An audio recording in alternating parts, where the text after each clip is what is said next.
Salve, salve, meus queridos alunos e alunas, como é que vocês estão? Espero que todos estejam muito bem. Me chamo Francisco Mário, sou seu professor de Direito Constitucional e a gente vai tratar de um tema hoje interessantíssimo.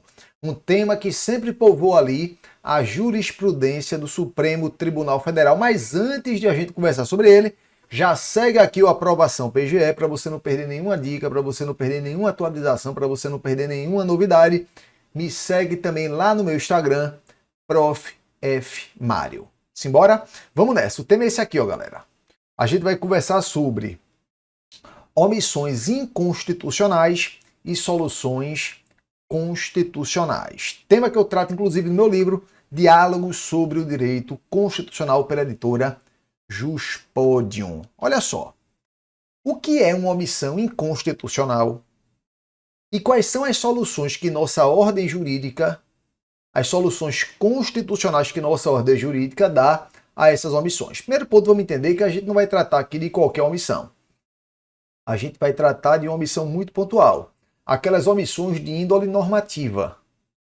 Seja a ausência de uma lei, seja a ausência de um ato administrativo dotado de efeito geral. E não é qualquer omissão de índole normativa, mas também aquela omissão de índole normativa com previsão na Constituição. Aquelas situações que ofendem a Constituição. A gente vai até tratar de omissão de índole administrativa também, mas são atos administrativos de caráter geral, não um ato administrativo, concreto, individualizado. Daqui a pouco a gente chega lá. Primeiro ponto é a gente entender o que é uma omissão inconstitucional. Será que qualquer inércia, será que qualquer não agir do poder público, será que qualquer omissão do poder público gera uma omissão inconstitucional? Antecipo que não, galera. Bora raciocinar aqui junto. Primeiro passo.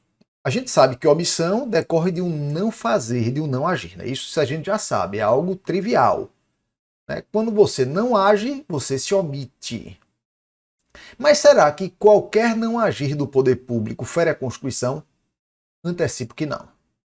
O não agir do poder público, ele caracteriza pelo menos 3 tipos de condutas. Em algumas situações, o não agir, ele é obrigatório. O poder público é obrigado a não agir. E quando ele não age, ele respeita a Constituição Federal.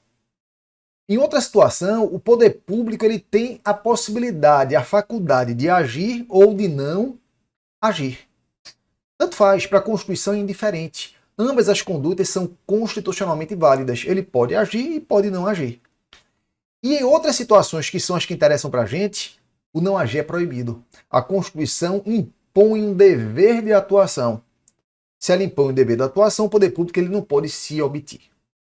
Teórico, né? Bora aqui pegar casos práticos, fica mais fácil para você visualizar isso no campo concreto. Primeira situação, né? Quando o não agir é uma obrigação. O poder público é obrigado a não agir.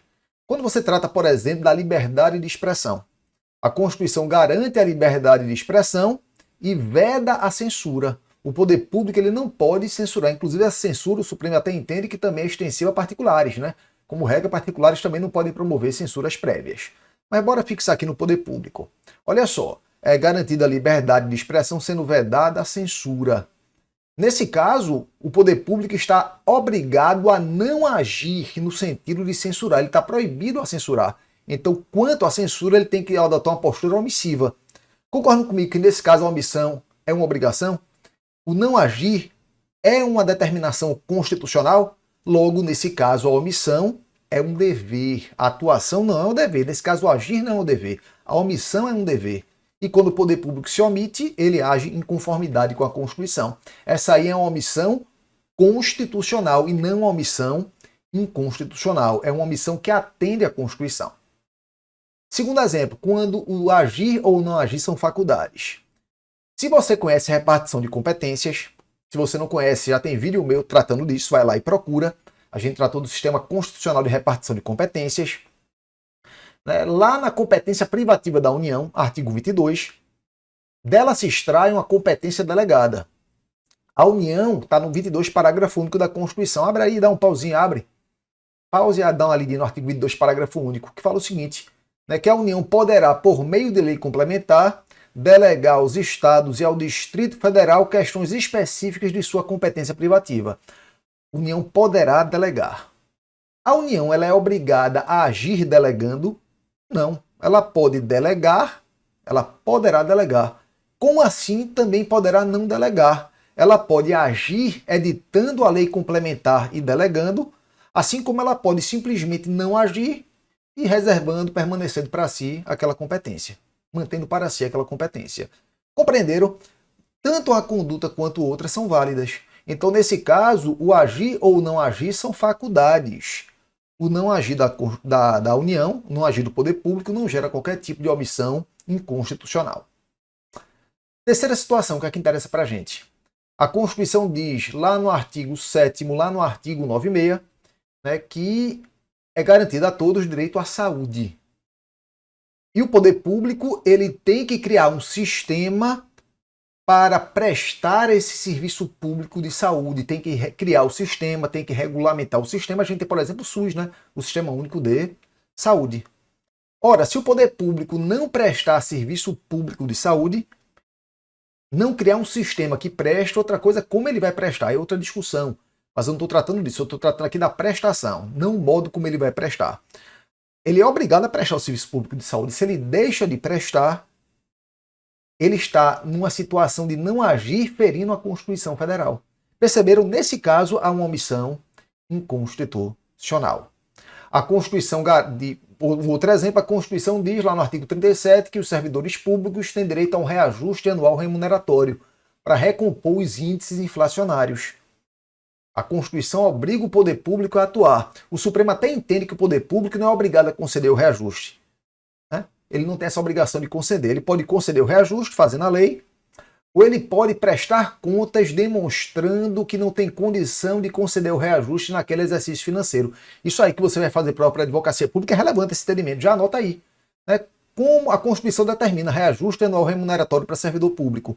Então, anualmente deveria ser feita uma lei concedendo um reajuste para os servidores públicos, né? Reajuste igual para todos. Por quê? Porque aquilo é para recompor a inflação. A inflação é igual para todo mundo. Como é que o Supremo entende que essa obrigação pode ser suprida, pode ser adimplida pelo poder público? Fazendo a lei ou prestando contas e demonstrando que não tem condição financeira de conceder o reajuste naquele exercício financeiro. Mas ele tem que fazer uma coisa ou outra. Ele tem essa obrigação. Se ele não faz nenhuma coisa nem outra, ele se encontra num estado de omissão inconstitucional. Ele deixa de cumprir a obrigação prevista na Constituição. Beleza? Compreenderam? Então não é qualquer não agir que configura uma omissão, mas um não agir qualificado. Qualificado o quê? Pela imposição de um dever de agir. Com isso a gente já consegue até iniciar aqui um conceitozinho que eu separei para vocês. Então o que é omissão inconstitucional? É o descumprimento de um mandamento constitucional que impõe, obriga um dever de atuação ocasionado pelo não agir do destinatário da obrigação de agir. Então a Constituição ela direciona um dever específico de atuação. Né? Executivo, legislativo, enfim, faça isso. Determina. Estou falando aqui de uma atuação normativa, de índole normativa. O destinatário da obrigação não age, ferindo o que determina o mandamento constitucional. Ele se encontrará num estado de omissão inconstitucional. Visto o conceito, vamos tratar agora dos seus pressupostos. Né? Trouxe aqui bem simples para vocês, basicamente 3 pressupostos que devem estar presentes, né, como regra para se caracterizar a omissão inconstitucional. Primeiro pressuposto é a ofensa a uma norma constitucional que imponha um dever de atuação. Que imponha um dever de atuação. Detalhezinho. Mário, você tem uma lei editada pelo Poder Legislativo, Congresso, Assembleia ou Câmara Municipal, e essa lei impõe ao poder público uma obrigação. E o poder público não cumpre essa obrigação. Vou estar diante de uma omissão inconstitucional? Não, não vai estar. Porque essa imposição não está na Constituição, está em lei. É uma omissão ilegal, beleza? Então a omissão inconstitucional deriva de uma ofensa a um mandamento da Constituição, a uma norma constitucional que impõe o quê? Um dever de atuação, um dever de atuar. E aí é importante a gente se familiarizar, se você já não conhece, certamente você deve conhecer, mas vamos lembrar rapidamente, Que tipo de norma é essa da Constituição que impõe o dever de atuação? Que tipo de norma é essa que a gente encontra na Constituição que impõe esse dever de atuação? Isso aqui envolve, galera, a classificação da eficácia das normas constitucionais. Trouxe aqui para vocês a classificação das normas constitucionais pela classificação aqui, ó, do José Afonso da Silva, né? José Afonso da Silva.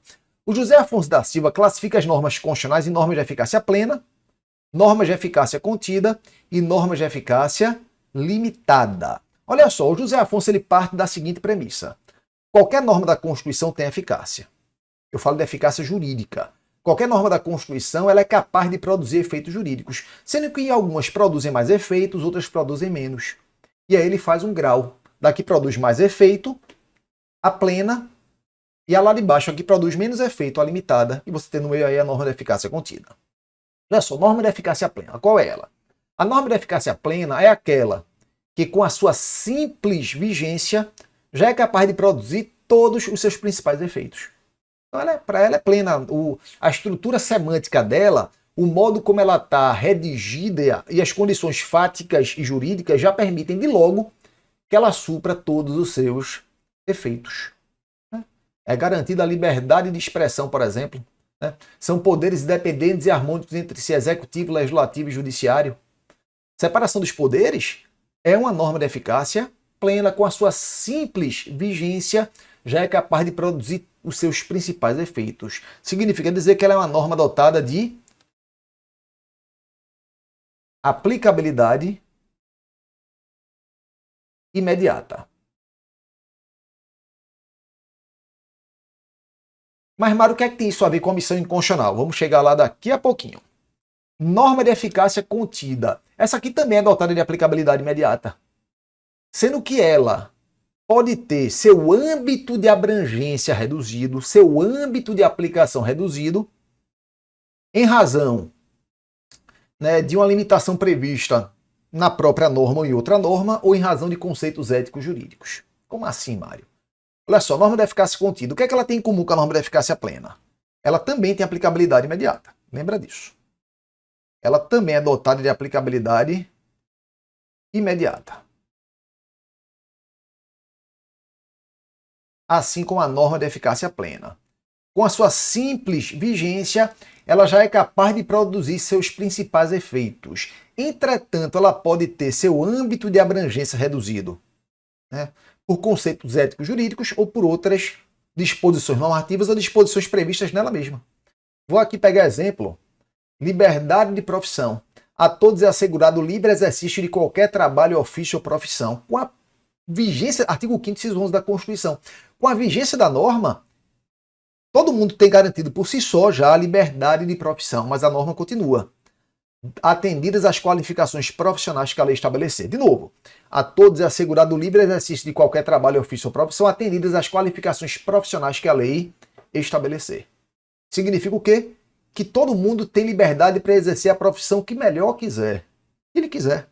Eu tenho essa liberdade. Entretanto, pode vir uma lei e reduzir meu âmbito de opção para dizer o seguinte: olha, você só pode exercer uma certa profissão se você atender uma certa qualificação profissional. Todo mundo pode ser advogado? Não.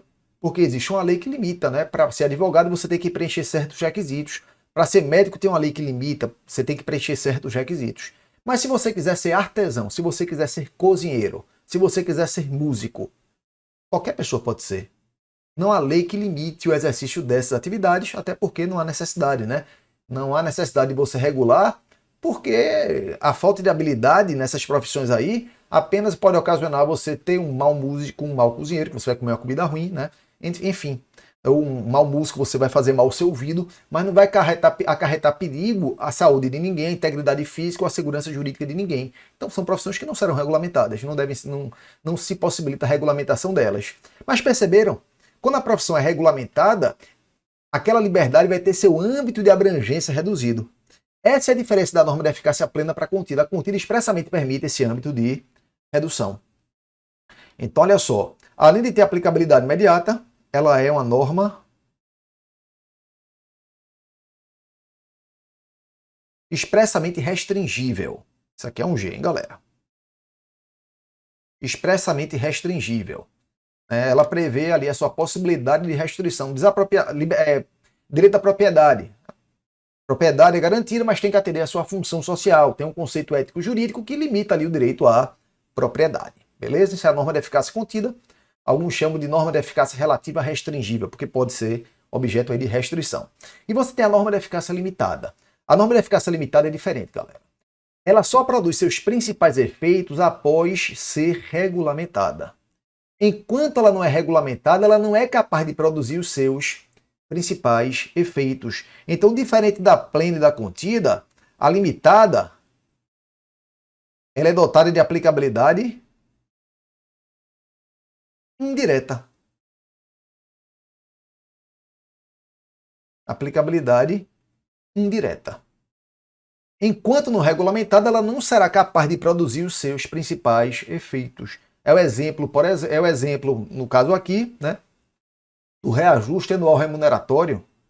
O servidor ele só vai ter o reajuste se a lei for elaborada, né? E o Estado só vai cumprir essa obrigação se elaborar a lei ou prestar contas. Tem que fazer alguma coisa. Se não fizer nada, né, a norma fica ali sem surtir seus principais efeitos. Então observe que na norma de eficácia limitada, a gente vai agora fazer a junção dessa ideia com a omissão inconstitucional. Chegamos lá.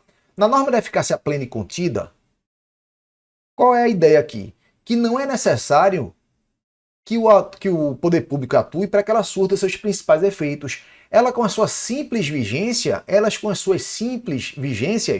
elas já são capazes de produzir seus principais efeitos. Diferente da norma de eficácia limitada. A norma de eficácia limitada, para que produza efeitos, ela necessita de uma regulamentação ou de uma atuação do poder público. Quando essa norma de eficácia limitada impõe um dever de atuação e o poder público não atua, você está diante de uma omissão inconstitucional. Perceberam o link? Então, olha só, a norma de eficácia limitada, ela só vai produzir seus principais efeitos após regulamentada. Se essa regulamentação é uma obrigação, porque pode ser que a regulamentação seja uma faculdade, como exemplo que eu dei da competência delegada, onde a União pode ou não delegar. Nesse caso, é a opção da União delegar ou não delegar. Mas quando ela impõe uma obrigação, a norma de eficácia limitada impõe uma obrigação e o poder público fica inerte, o que é que vai acontecer? Uma omissão inconstitucional. Então, compreender norma de eficácia limitada é um passo para você compreender a omissão inconstitucional. Né? Então, primeiro pressuposto, a ofensa à norma constitucional que impõe um dever de atuar. Um dever de atuar. Se for facultativa, lembra que não vai haver omissão. Segundo passo aqui, segundo pressuposto, ultrapassagem de prazo fixado na Constituição ou em seu silêncio de prazo razoável. Toma uma aguinha aqui, olha só. A norma impõe um dever de atuar. A Constituição foi promulgada em 5 de outubro de 88. Imagine que no 6 de outubro de 88, um dia depois, você não tivesse ainda todas essas normas implementadas e concretizadas. Será que haveria uma omissão? Claro que não, galera. Porque você tem que dar um prazo aí para o poder público atuar, né? As coisas não são feitas da noite para o dia. Né? Aquilo é feito na reserva do possível. Inclusive, isso é uma tese defensiva, desculpem, é uma tese defensiva muito importante para quem faz prova de advocacia pública, conhecer a reserva do possível. Porque como nesses casos de omissão há um dever de atuação, muitas vezes o poder público ele não tem condição econômica de implementar aquilo de uma vez só. Então aquilo vai ser implementado aos poucos dentro da reserva do possível. Então, uma tese importante, pode ficar para outra conversa, uma tese defensiva importante para quem faz prova de advocacia pública. Isso tem a ver com prazo, né? Então, tem que se aguardar um prazo. Esse prazo pode ser fixado na própria Constituição. O exemplo que eu dei para vocês aqui mais uma vez, reajuste anual remuneratório. O reajuste não é anual, então tem que se dar o reajuste ou prestar as contas até 31 de dezembro. É um prazo que a própria Constituição fixa. Mas nem sempre a Constituição fixa um prazo, ela às vezes é silente. Por exemplo, implantar o sistema público de saúde. Ela não fala um prazo, então se dá um prazo razoável. Né? Que prazo razoável é esse, Mário? É caso a caso, vai se analisar, né? A complexidade daquela atuação, né? O gasto financeiro daquilo, a facilidade ou dificuldade de se implementar, e aí você mede a razoabilidade caso a caso. Não tem como imaginar uma fórmula pronta. E o terceiro requisito, que é o mais óbvio, né? É a inércia. Total ou parcial, né? Agora foi, a inércia total ou parcial do destinatário do comando normativo, ou seja, ele simplesmente não age. Então, houve ofensa à norma da Constituição que traz um dever de atuar. Foi ultrapassado o prazo e se manteve inerte, total ou parcialmente, você vai ter caracterizado a omissão inconstitucional. E aqui a gente já pode ver que existem classificações, espécies de omissão. Né? Já deixei ali, né? Omissão total ou parcial. A omissão pode ser total quando você tem um absoluto não agir. Né? Aqui você tem um absoluto não agir. O poder público não faz absolutamente nada. E você tem a omissão parcial quando você tem uma atuação, tem um agir, mas essa atuação ela é insuficiente. O poder público até age, mas age de forma insuficiente. Ele não consegue implementar o comando constitucional de modo cheio. Ele apenas implementa de modo parcial. Então, exemplos aqui para a gente compreender. Bora mais uma vez, para ficar mais fácil. Né? A Constituição prevê, por exemplo, né, lá no seu artigo 155, né, que o ICD, Imposto sobre Transmissão, Causa Mortes e Doação é de competência do Estado e do Distrito Federal, mas, né, se o de cujos tivesse residência fora do país, tiver bens fora do país, tiver inventário aberto fora do país, você vai ter uma lei complementar que vai regular essa competência aí tributária. Essa lei complementar, até a data desse vídeo aqui, ela não foi elaborada ainda. Não há essa elaboração dessa lei complementar, até existe o entendimento do Supremo, né, dando um prazo para que o Congresso Nacional elabore essa lei complementar. Deu prazo de 12 meses, né, mas fica para outra situação na qual a gente vai conversar sobre essas decisões. Beleza? Aqui eu quero que a gente compreenda o que é omissão inconstitucional e quais são as soluções que a Constituição dá. Se vocês gostarem, já fica aí a dica. Se gostarem, curte o vídeo, comenta. Inclusive, essa aula de hoje aqui, galera, está sendo decorrente de um comentário que vocês fizeram. A gente está sempre vendo. Então, comentem, curtam o vídeo, comentem, né, que a gente vai saber que a gente está na direção correta. Então, vocês querem uma aula só sobre decisões em sede de omissão inconstitucional? Se vocês quiserem, curtam o vídeo, comentem, falem aí que querem, que a gente grava um vídeo sobre o assunto. Não vai caber nesse vídeo de hoje, mas a gente pode fazer a parte 2 tratando das decisões, pontualmente, beleza? Então, voltando. Então, o Supremo, com relação a essa lei complementar que definiria a competência tributária no campo de ICD, quando o de cujos, o falecido, residiu fora do país, tem inventário aberto ou bens fora, né, o Supremo deu um prazo de 12 meses para elaborar a norma. Mas observe que não há norma. Aqui não é uma atuação insuficiente, é um verdadeiro não agir. O poder público não agiu, a norma não existe, então o caso de omissão total. Já a omissão parcial, nela, o poder público atua, mas atua de modo insuficiente. Ele até tenta cumprir o que a Constituição determina, mas o faz de modo insuficiente. Um exemplo clássico é o valor do salário mínimo. Artigo 7º, inciso 4º da Constituição. O salário mínimo, né, nos termos da Constituição, deveria atender à necessidade básica do trabalho da sua família, né, para ter uma vida minimamente razoável, né? Ter alimentação sadia, ter moradia, ter acesso à água potável, ter acesso a lazer, saúde, medicamento, etc. E a gente sabe que o valor do salário mínimo ele é insuficiente. Então o trabalhador ganha um salário mínimo, mas aquele valor ele não preenche todos aqueles elementos de despesa, porque o valor é insuficiente. Então a hipótese de omissão parcial. Perceberam? E olha só, a omissão parcial ela admite duas espécies. Ela pode ser do tipo relativa ou pode ser uma omissão parcial propriamente dita. Vou começar aqui por baixo, galera. Propriamente dita. A propriamente dita é aquela que decorre realmente não de uma ofensa à isonomia. Por que assim uma ofensa à isonomia? A gente vai entender quando eu explicar a relativa. Ela decorre efetivamente de um não agir do poder público. Ele não age de maneira suficiente. E nesse caso não há ofensa à isonomia. Observe que o exemplo que eu dei para você de salário mínimo é uma omissão parcial propriamente dita. Todo trabalhador ganha igual ao salário mínimo, embora seja insuficiente. Então, sob esse aspecto, não há ofensa direta à isonomia no seu sentido formal, porque não está se tratando de modo desigual esses trabalhadores. Todos eles recebem a mesma coisa, a omissão propriamente dita. Na omissão parcial relativa é diferente. Você tem uma ofensa ao princípio da isonomia decorrente de uma exclusão indevida de um benefício. Como assim? Vou explicar. De novo, Omissão parcial relativa.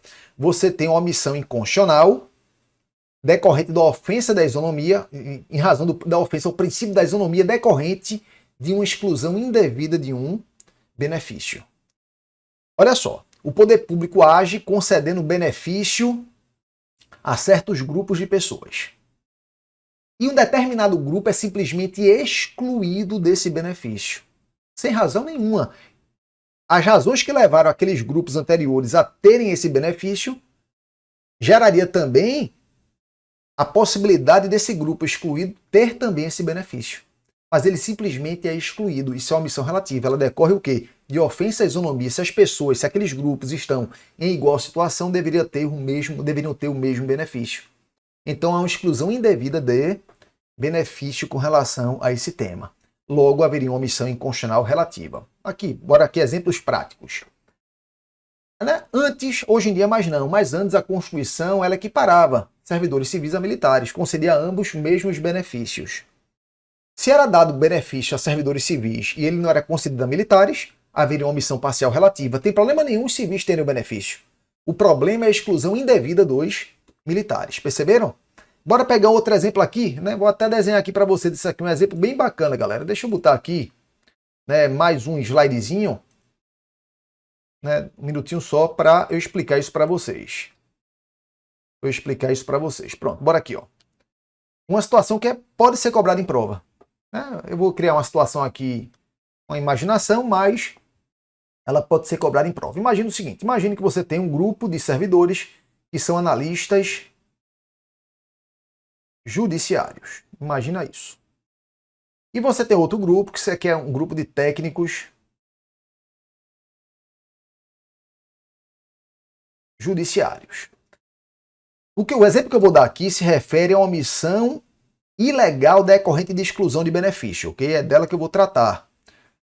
Porque vou explicar para vocês, mas que envolve a isonomia. Serve para o nosso exemplo aqui. Imagine que é elaborada uma lei. Em uma lei, essa lei ela cria uma gratificação de exercício de atividade judicial. Gratificação de exercício de atividade judicial. Atividade judicial é essa que é realizada tanto pelos analistas quanto pelos técnicos judiciais. Mas a lei só determina o pagamento dessa gratificação aos analistas. Ela excluiu da gratificação os técnicos. E os técnicos também fariam jus por quê? Porque eles também exercem atividade judicial. Que é um exemplo, hein, galera? Estou dando um exemplo. O que aconteceu aqui? Aqui acontece uma situação de exclusão de benefício indevida, gerando o que? Ofensa ao princípio da isonomia. Nesse caso, haverá uma omissão parcial relativa. Para o raciocínio ficar completo, imagine que os técnicos ingressem com uma demanda judicial. Eles ingressem com a demanda judicial, alegando justamente isso. Olha, essa lei aqui, ela peca por uma omissão parcial e ela ofende o princípio da isonomia. A causa de pedir aqui, ó, é ofensa à isonomia. O que é que eles querem? Eles querem receber essa gratificação. Nesse caso, existe a ofensa à isonomia? Sim, existe a ofensa à isonomia. Mas será que é possível o judiciário determinar o pagamento dessa gratificação aos técnicos sem que haja previsão legal? Não, galera. Nesse caso aqui, apesar de haver ofensa à isonomia, apesar de haver uma omissão parcial, não vai ser possível ao Poder Judiciário determinar o pagamento da gratificação. A gente, inclusive, tem uma súmula vinculante que trata disso, né? A súmula vinculante número, não esquece dela, isso aqui é importante demais para a advocacia pública, a gente usa o tempo todo. A súmula vinculante número 37, que fala o seguinte: não compete ao Poder Judiciário, que não pode atuar como legislador positivo, que não pode fazer lei, estender aumento remuneratório ou gratificação à categoria não contemplada por lei ante a alegação de ofensa ao princípio da isonomia. Concordam que a gratificação está prevista em lei? E a gratificação diz, a lei fala, quem vai receber a gratificação são os analistas. Se o judiciário determina o pagamento aos técnicos, é como o judiciário estivesse escrevendo um artigo naquela lei falando o seguinte: olha, o pagamento tem que ser feito também aos técnicos. Isso ele não pode fazer. Ele estaria legislando, perceberam? Então, apesar de haver, nesse caso aqui, né, uma omissão parcial relativa, não vai ser possível ao judiciário determinar o pagamento da gratificação. Então, foi bom que a gente viu uma situação prática muito interessante que, vez por outra, vocês enfrentam como advogados públicos, a gente enfrenta como advogado público no nosso dia a dia. Então, vimos aqui as espécies: total, parcial, a parcial relativa, decorrente de ofensa à isonomia, né, em razão de exclusão indevida de benefício, e a propriamente dita que não decorre de ofensa à isonomia nem de exclusão indevida de benefício. E vamos tratar aqui, galera, das soluções, né? Já vimos a omissão e vamos bater um papo aqui sobre as soluções constitucionais típicas para combater a omissão inconstitucional. Por que típicas? É porque eventualmente você pode tentar combater uma omissão pontual por meio de outras ações. Mas essas ações aqui que eu vou elencar para vocês são ações que são elaboradas, são feitas, foram criadas para combater a omissão inconstitucional. A ADO, ação direta de inconstitucionalidade por omissão, e o mandado de injunção. Tanto a ADO quanto o mandado de injunção, eles foram trazidos para a nossa ordem jurídica constitucional pela Constituição Federal de 88. Né? Então, antes de 88, a gente não tinha nem ADIM por omissão, nem mandado de injunção. Foram criados a partir de 1988, com a nossa Constituição Federal. A ADIM por omissão é regulada pela Lei 9868 de 99. Essa mesma lei aqui trata da ADO, da ADIM e da ADC. E o mandado de injunção pela lei número 13.300 de 2016. Tem que ler essas leis aqui, hein, galera? Então são as soluções que a Constituição dá, né? A ADO e o mandado de injunção são as soluções típicas. E qual é a diferença de uma para outra, galera? Características da ADO. Né? A ADO é um mecanismo de controle concentrado, abstrato e direto. Concentrado por quê? Porque, tendo como parâmetro a Constituição Federal, uma omissão que acarreta ofensa à Constituição Federal, só quem pode realizar esse controle é o Supremo Tribunal Federal. O controle se concentra lá. Por que abstrato? Porque não vai estar tratando de um caso concreto. Aqui a análise é feita em tese. Não se vai tratar aqui da situação de Maria e José. Né? Não vai se tratar da situação de Mário. Mário está sendo prejudicado em razão de uma omissão inconstitucional, não. Não é controle concreto. A análise aqui é feita em tese, né? Abstratamente, em tese. Existe essa omissão? Né? Ou ela não existe? E é direto por quê? Porque isso é tratado como a questão principal no processo. A demanda não, né? A ação é manejada para verificar se existe ou não essa omissão. Não é para analisar o caso de alguém, né? A análise é feita, né? Faz parte do próprio pedido. O pedido no ADO, qual é o pedido no ADO? Para que seja declarada a omissão inconstitucional e não para que Mário usufrua seu direito. Perceberam? Então, é um controle concentrado, o STF é quem julga, é um controle em tese, porque se analisa abstratamente, né? Controle abstrato em tese, e é direto, porque é o elemento principal da ação, faz parte do próprio pedido. E como é a adesão de controle concentrado, decisão vai ter eficácia rega omnes. Decisão vai ter eficácia rega omnes. Atinge a todos, né? Atinge todo mundo. Atinge todos. Diferente do mandado de injunção, galera. Né? O mandado de injunção é mecanismo de controle difuso. Por que controle difuso? Porque pode ser julgado por qualquer juiz ou por qualquer